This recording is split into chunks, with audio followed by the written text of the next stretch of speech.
IVM. $100. That's all it takes to begin your journey with Bitcoin and Ethereum. No, really.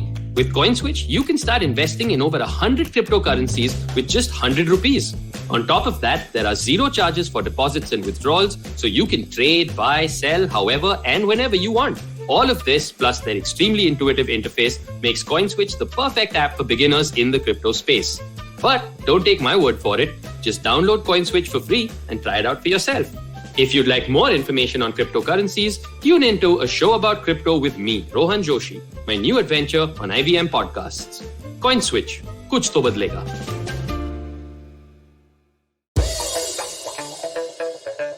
Here's your smart fact of the day. Checklists. If somebody says, okay, give me the defining book on checklists, you'd probably expect a management professional or maybe a project management guy to have written that book, won't you?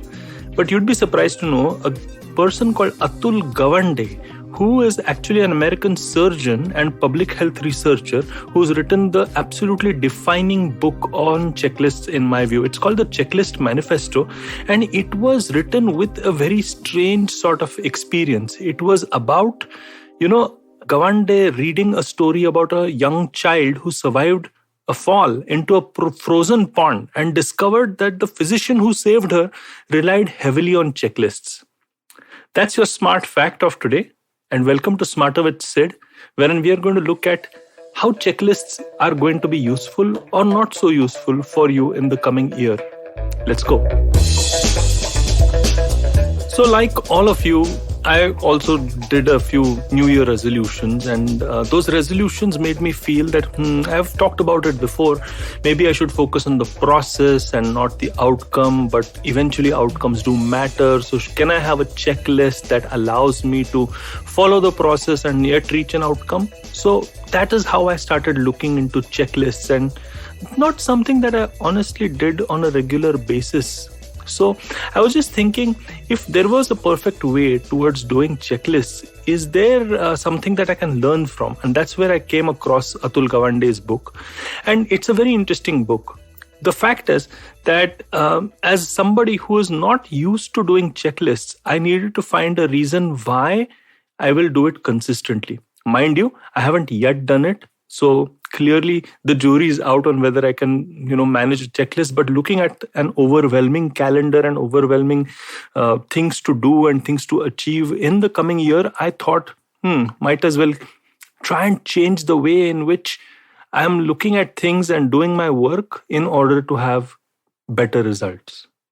Tried my own version of checklists before, and that was based on Stephen Covey's book, which looked at the 4 quadrants and divided activities into maybe the urgent activities that you have to achieve, the important activities which are not urgent, but very important, And you kind of put them off, and then there are the nice to haves or the time suckers, you would say, and so on and so forth. And I started dividing what I had to do on a daily basis into urgent and important, only urgent and not important, and the nice to haves.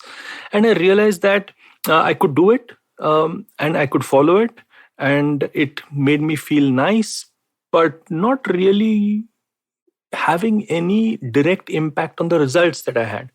So I used to wonder, what is it that is going to help me achieve better results because of following a checklist? And I realized that that is a fool's errand, because your checklist is going to help you achieve what is important, what is not important, if you base it on this method, kind of prioritize it. But unless and until that checklist is really reflecting of an intention that is timely, that is, aligned to your higher purpose and all of that, no amount of checklist is going to really help you. So I kind of had given it up. But today I feel differently. I feel way more aligned. Obviously at the point of time when I'd done those checklists, I was still a working professional. Today I'm doing something completely else. I'm a teacher, I'm a podcaster, etc. So probably more aligned to what I like to do. But I still find myself a little overwhelmed with so many different kinds of things that I have to achieve in my day. And that's when I started thinking about using checklists in a different way. So this is what I've thought through. I realized that when I start doing a checklist, a lot of creative ideas or thoughts come to my mind, and suddenly that checklist doing business, takes a backseat, and I start making notes about some ideas or some crazy thoughts that come into my mind. And I realized that that is one big, stumbling block towards actually creating an effective checklist. I also realized that when I'm doing a checklist, it was a bit of a brain dump. And when I was doing that brain dump, at the end of it, it just made me feel overwhelmed. And I didn't understand what I was doing with myself and how the hell I was going to achieve all those things that I'd dutifully written on that page. The next thing that happened to me was, even if I had written something down on the page, I ended up being, very obsessed with developing a checklist. To be honest, it's like, when you're a child, you're very obsessed about putting covers on your books rather than studying. So that's what happened to me when I was doing a checklist. And when I started, developing the checklist, I found out that I was doing a checklist for unnecessary items. And that's when, the whole Stephen Covey thing happened. But I don't want to do any of that anymore. So I thought, what is the primary purpose in which a checklist should enter my life? So, in a very practical way, what I've decided is that I will limit the scope in which I will do checklists. So, I will not perhaps do checklists for personal work. And you may be different. You can do stuff for personal. But I'm just giving you the thinking process behind it. I said I won't do anything for personal work. I won't do anything for any kind of work which is not related directly to a lecture or some kind of podcast or some kind of content that I'm creating. And I'll stick to that only. This will help me focus on the things that I can do to improve the primary work that I'm doing. The second thing that I thought of was also helpful. It's also very simple to do. I will keep two different books, one for checklists and another book that I will keep next to it will be for notes for all the crazy ideas that I will have. And I will not kind of mix and match everything in one book or one notebook. I think that might become very useful. Mind you, all of these are still crazy thoughts, or mind you, all of these are still at the beginning of the year, and I will do a follow-up at the end of the year to see, how I'm doing. So there will be one checklist item on my checklist, which will be to check out how the checklist is working. Wow, that sounds like a really interesting Betty Bought Butter one, but that is, how I'd like to process this throughout the year. I also asked around because of the network that I am lucky enough to have with all the top management professionals, and because they might have personal secretaries or chief of staffs and stuff like that, their checklist is actually managed by those guys, and they are free to, do whatever they are supposed to do without the requirement of too much of dependence on a checklist. So they were not particularly useful for me. But one thing that they told me remained behind in my head, and that was that almost all checklists can tend to make you feel overwhelmed or in control. Now, the checklist that I was doing earlier used to make me feel overwhelmed enough for me to give up on the whole thing and start my work in any case. But all the top management professionals that I was talking to were looking at checklists in a way that could manage their emotions better. So what they were doing was, at the end of developing a checklist, they felt more in control, more in charge of what they are doing or what they are trying to achieve in the day, the week, the month, etc. And as you go up the ladder, obviously, more things are out of your control. So that checklist actually, to my mind, and I didn't probably say it to a lot of them, was becoming more of an emotion management tool.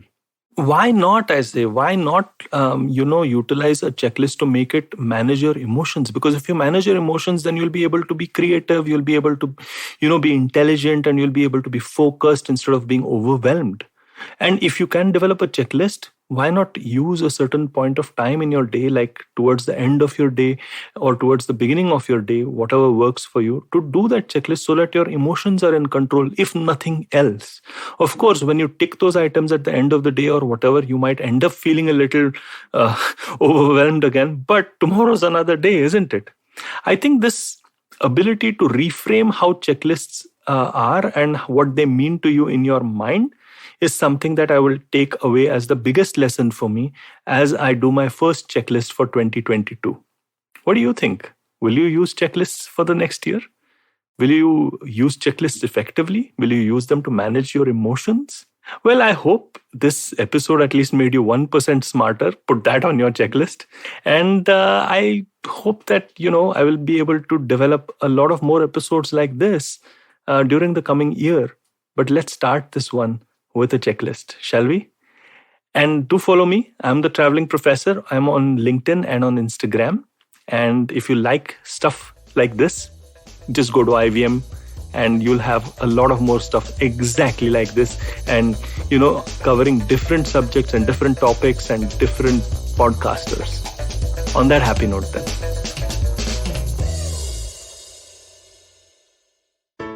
Hey, it's been another great week on the IVM Podcast Network. On Pesa Vesa, Anupam is joined by Dr. Gayatri Vasudevan from LaborNet Services. They discuss the challenges and opportunities faced by the informal labor sector in India. On the Life Manifesto, Zarina teaches us how to deal with self-abandonment. On Smarter with Sid, we take a look at what happened over 100 years ago in the 1920s, where the situation was pretty similar to our 2020s. Agriculture played a very vital role in the flourishing of human civilization. Dr. Rajiv and Manik Deshmukh talk about this phenomena on Marathi Kirkitun. The lion is not a pet animal, but it can be adopted by a zoo. On Hansavani, we hear about the strange man who was keen on experiencing the grandeur of the lion. Do follow us on social media. We're IVM Podcast on Twitter, Facebook, Instagram, and LinkedIn. If you're enjoying this show or any of our other shows for that matter, do tell a friend. The word of mouth absolutely is essential to us. Don't forget to rate us on any of the platforms that you've been listening to. And also, I'd like to ask everybody to check us out on YouTube. We have a number of channels going. You can find all of them on ivmpodcast.com/YouTube. And finally, we'd like to thank our sponsors this week, Cred, Bank of Baroda, CoinSwitch, Kuber, and Intel. Thank you so much for making this possible. If you love cricket, listen up. The Edges and Sledges Cricket Podcast is here for you. Hosted by DJ, Varun, and me, Ashwin, we bring a fun, fresh fan's point of view to talking all things cricket. Sometimes it's just the three of us, sometimes we have guests, including current and former international cricketers. For new episodes every week, check out the Edges and Sledges Cricket Podcast on the IVM app, website, or wherever you get your podcasts.